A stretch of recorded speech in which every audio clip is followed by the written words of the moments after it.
following program has saucy badinage, diced carrots, sheep cruelty, and puns, and is not suitable for work. Viewer mail time, kiddies. Anne Marie from Anytown writes, Dear Sheldon, did you see Magic Mike?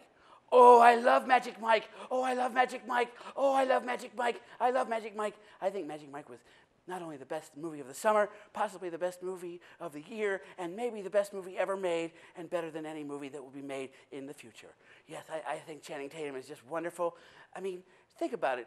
You remember how back in the day when they cloned that sheep, that dolly? Well, I think we've been there, done that. Seriously. Why can't we clone Channing Tatum? Why don't you and Anne Marie, we'll get together and we'll take a road trip to Hollywood and we'll get a cloning machine and we'll just clone a whole army of Channing Tatums and we'll rub oil on their heads and they can do our bidding, and that'd be a pretty cool way to spend the summer. Anyway, we have more mail. Maddie from Anytown writes, Dear Sheldon, do androids dream of electric sheep? Well, I don't know about that, Maddie, but I'm sure dreaming about Channing Tatum. We'll be right back. Oh, great show, everyone. Let's open the stage doors. We'll get the dancing avocados in here, and we should be ready to go in about 10 minutes. 10 minutes, everybody. 10 minutes. What's up, George? Since it's lunchtime, what do you want me to order from craft service? Oh, good. Yes, I would like a steak sandwich, a toasted bow tie, if you have one, and a purple cow. One purple cow, coming right up.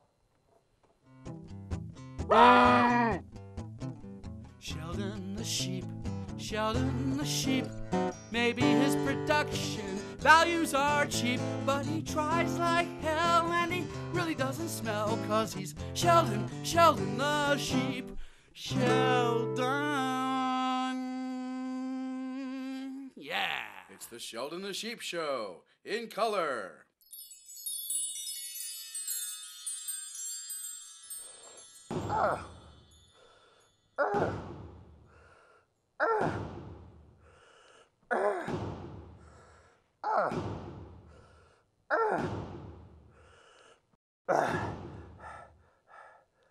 Hey, Sheldon, 74 packages just arrived for you. Oh, goody! It must be my new awful cloning machine. Put it right back there. One down, 73 to go.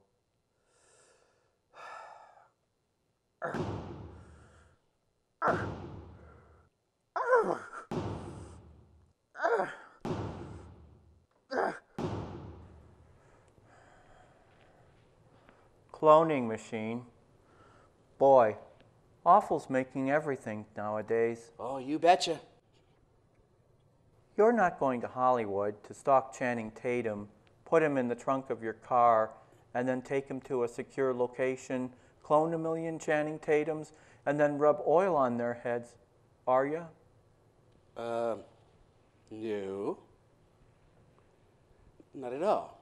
In fact, I'm one sheepskin cell away from an infinite number of Sheldons. Think of it, George. An infinite number of Sheldons. Yeah, well, if you put them in a room with an infinite number of typewriters, maybe they could write some Shakespeare or something. My own cloning machine. I feel like a kid at Christmas. Things are going to start happening for me now.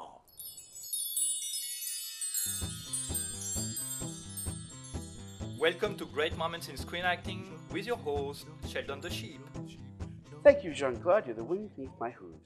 Good evening, ladies and gentlemen. Welcome to Great Moments in Screen Acting with Sheldon the Sheep. I'm Sheldon the Sheep. On tonight's show, the Sheldon the Sheep players will pay tribute to one of the seminal screen showcases of the 70s. Martin Scorsese's chilling character study of paranoia and madness, 1976's Taxi Driver. Specifically, we're going to be paying tribute to the film's infamous You Talking to Me scene, featuring Robert De Niro as deranged cabbie Travis Bickle. In the scene, Bickle is looking into a mirror facing down an imaginary adversary. Roger Ebert calls this quotation, quote, the truest line in the film. Travis Bickle's desperate need to make some kind of contact somehow, to share or mimic the effortless social interaction he sees all around him, but does not participate in, end quote. Screenwriter Paul Schrader does not take credit for the speech. The script only says that Travis speaks into the mirror, so we can assume that De Niro improvised the whole speech. The quotation and the scene was featured in have become pop culture icons. In 2005, it was chosen as number 10 on the American Film Institute list and AFI's 100 Years, 100 Movie Quotes. For tonight's role, I will be essaying the role of Travis Bickle. Huh? Faster than you, fucking son of a... Well, you make the move. It's your move. I'm standing here. You make the move. You make the move. It's your move. Don't try, you fuck. You talking to me? You talking to me? You talking to me? Well, who the hell's you talking to? You talking to me? Well, I'm the only one here. Who the fuck do you think you're talking to? Oh, yeah? Okay. The "You Talking to Me" speech has been endlessly quoted in movies and TV shows, including The Sopranos, South Park, The Office, The Simpsons, Back to the Future 3, and Walt Disney's Aladdin. I think I'll go home and watch Aladdin right now. For great moments in screen acting, I'm Sheldon the Sheep. Good night, everybody.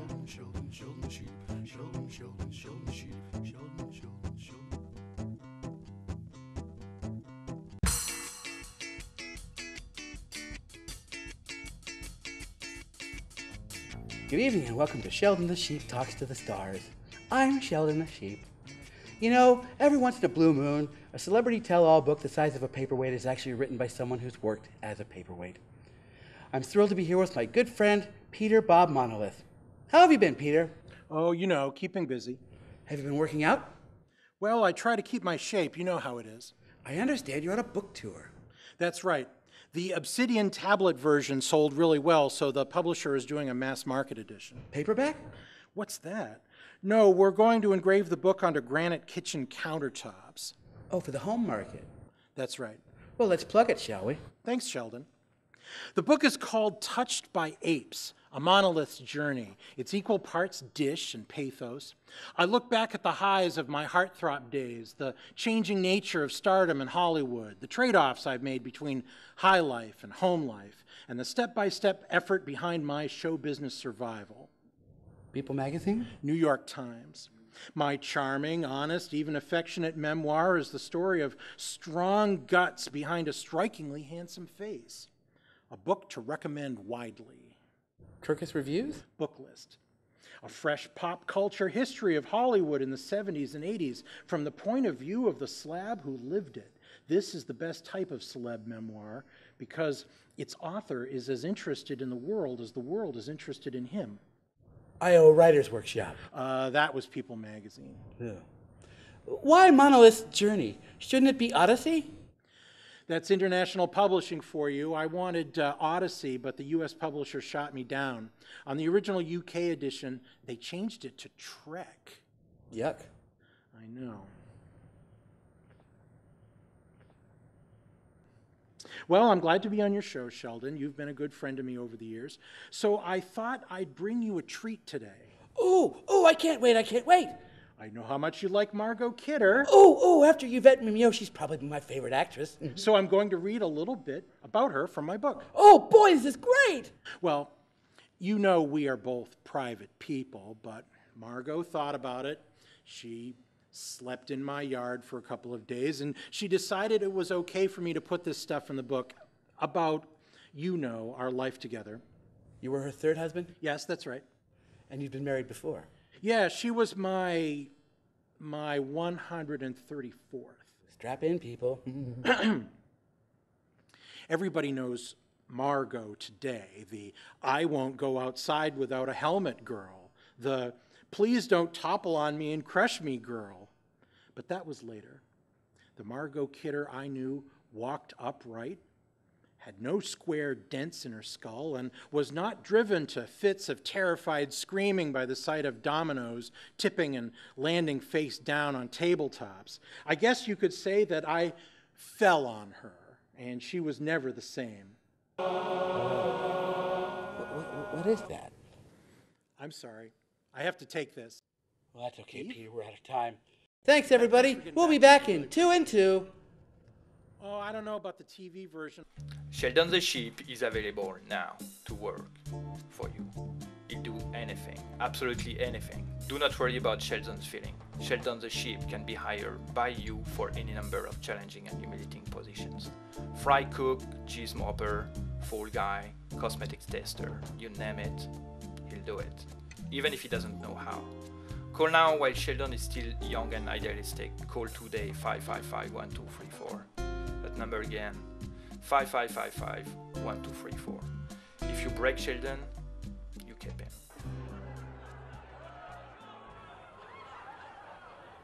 Guys, Jean-Claude, it's 1 part peach schnapps, 1 part orange juice, an ox, and 2 cans of tuna. Guys, let's call this meeting to order. Remember, the sooner that we get all this stuff figured out, the sooner we can get on the bus and go to New York City and see that new musical version of Donnie Darko. Okay, good. Thanks, guys. I, Sheldon the Sheep, call this meeting of the Sheldon the Sheep players to order. Any objections? Anyone besides George? Yeah? Okay. Now, old business. I'm getting great feedback from the big guys about our recent recreations of scenes from Debbie Does Dallas and Caligula. Good job, everybody, on that last one, by the way. I just heard from Ringo the Sheep's proctologist, and Ringo should be rare and ready to go in about 3 months. Didn't mean to be that hard on the little guy. Sorry, Sheldon. Well, I'm sure Ringo feels your pain, Marlon. Just go easy next time. Now, let's move on to new business. I am now entertaining movie titles for our next round of reenactment tapings. Any ideas? Gee, boss, what about Chitty Chitty Bang Bang? Really? What's that rated, George? G. Really? Gee. Gee, well, what do you like about it? Well, the songs are pretty good, and it's about a flying car, but mostly I like it because no one will force me to have sex with them or wear a toga. Well, I'll jot it down, George, but let me tell you right now, the music rights are just going to be a bitch. Any other suggestions? What about Walt Disney's Dumbo? Dumbo. Yeah, it's practically the only Disney animated feature that's not based on other material. Plus, I thought we'd all look really good with trunks. And no one forces me to have sex with them. And what George said about togas. Guys, how many times have I told you? The Sheldon the Sheep Players was founded on one simple rule. Great acting means profanity. That's right. And what's the first rule of the Sheldon the Sheep Players? You do not talk about the Sheldon the Sheep Players? No, the first rule. All together with me, fellas. We got through it. And why? It stuck to the tape. And? Nobody died. That's better, fellas. Now let's hear some titles worthy of the Sheldon the Sheep Players. Blue Velvet. Sexy Beast. Good. Sure. Right. The Human Centipede? The Human Centipede. Boo. Welcome to Great Moments in Screen Acting with your host, Sheldon the Sheep. Thank you, Jean-Claude. By the way, the security code of the gate is 4497, not 4449. Good evening and welcome to Great Moments in Screen Acting with Sheldon the Sheep. I'm Sheldon the Sheep. You know, fans of our show say you guys are such doggy downers with the taxi driver and the raging bull. Why don't you do any jokes? Well, we here at Great Moments love jokes. And if it's true that profanity equals great screen acting, it's a wonder that we haven't done a scene from Kevin Smith's grainy, grungy, black and white debut film Clerks yet. Shot in a convenience store where Smith worked in New Jersey, Clerks was originally entitled Inconvenience. We see one really lousy day in the life of a cash register jockey named Dante, who gets through it all with the help of his best friend Randall. Tonight, George the Sheep plays Randall, and I play Dante in one of Clerks' signature scenes. Enjoy. You called Caitlin again? She called me. Did you tell Veronica? One fight a day with Veronica is about all I can stomach, thanks. What do you two fight about? I guess it's not really fighting. She just wants me to go back to school, leave here, and get some direction. I'll bet the most frequent topic of arguments is Caitlin Bree. You win. I'm going to offer you some advice, my friend. Let the past be the past. Forget Caitlin Bree. You've been with Veronica for how long now? 7 months. Chick's nuts about you. How long did you date Caitlin? 5 years. Chick only made you nuts. She bleated on you how many times? 8.5. 8.5? Party at John Kay's senior year. I get blitzed and passed out in bedroom. Caitlin comes in and dives all over me. That's bleeding? In the middle of it, she called me Brad. She called you Brad? She called me Brad. That's not bleeding. People say crazy shit during sex. One time, I called this girl Mom. I hit the light and she freaked. Turns out she thought I was Brad Michelson. What do you mean? She was supposed to meet Brad Michelson in a bedroom. She picked the wrong one. She had no idea I was even at the party. Oh my God. Great story, isn't it? That girl was vile to you. Interesting postscript to that story. You know who wound up going with Brad Michelson in the other dark room? Your mother? Alan Harris. Chess team Alan Harris? The two moved to Idaho together. They raised sheep. That's frightening. Takes different strokes to move the world. In light of this lurid tale, I don't see how you could even romanticize your relationship with Caitlin. She broke your heart and inadvertently drove men to deviant lifestyles. Because there was a lot of good in our relationship. Oh, yeah. I'm serious. Aside from the bleeding, we were a great couple. That's what high school's all about. Algebra, bad lunch, and infidelity. These days, you're more likely to find Kevin Smith behind a podcast microphone than behind a camera, which is sort of a shame.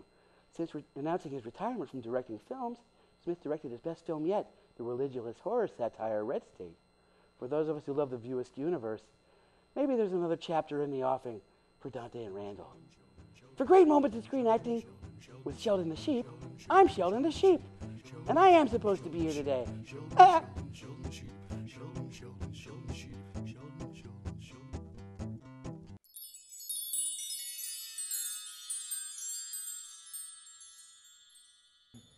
Fit tab A into slot B. The genetic sundial is secure up here, Sheldon. How about the input tube, George? Getting to that right now, Sheldon. Hey, Sheldon, Alec Baldwin is passed out in your dressing room. Marlon, keep the marrying man on ice. I'm a little busy right now. If he wakes up, take a skin sample and tell him I loved you and fun with Dick and Jane. What about Elizabethtown? Out! Input tubes in place.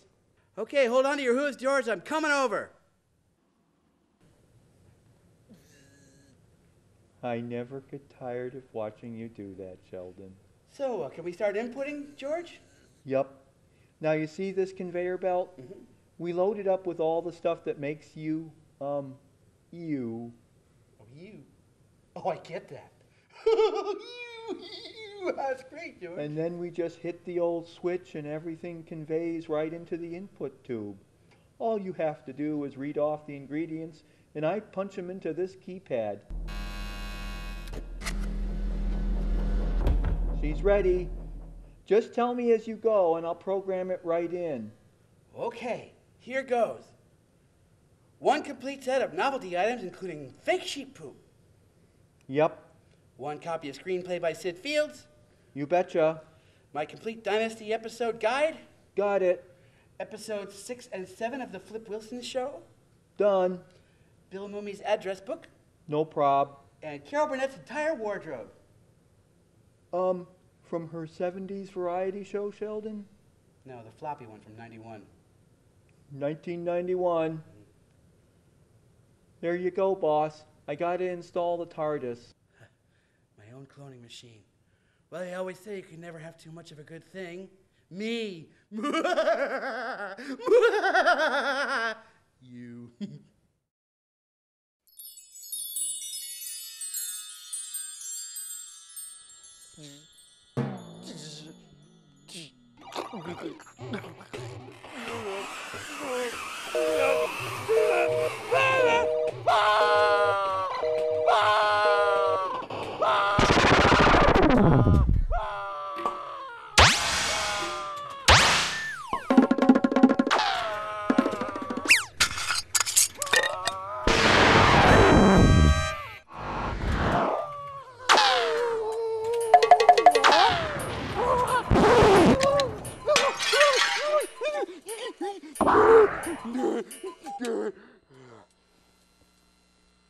Thank you. I hope this has been edifying.